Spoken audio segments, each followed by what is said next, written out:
High বন্ধুরা, তোমরা সবাই কেমন আছো? আশা করি ভালো আছো। আমিও ভালো আছি। তো আমার সকল বন্ধুদের জানাই শুভ দুপুর। তো তোমাদের কি খাওয়া দাওয়া হয়ে গেছে? আমি এইমাত্রই খেয়ে উঠলাম। তো বন্ধুরা, আশা করি তোমরা সকলেই আমার পাশে আছো, আমিও তোমাদের পাশে আছি। এইভাবে আমার পাশে থাকবে।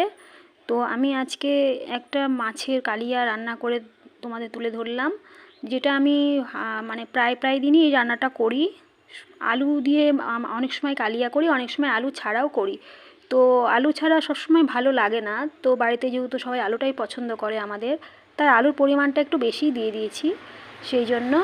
তো আলু দিয়ে যে কালিয়াটা করেছি, তো তোমরা দেখতে থাকো কিভাবে কালিয়াটা করেছি।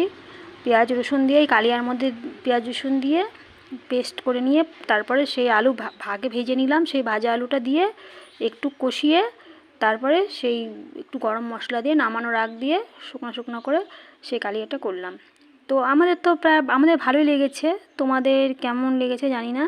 তো বাড়িতে তোমরা রান্না করে খেতে পারবে এভাবে, যদি কেউ খেতে চাও অবশ্যই খাবে।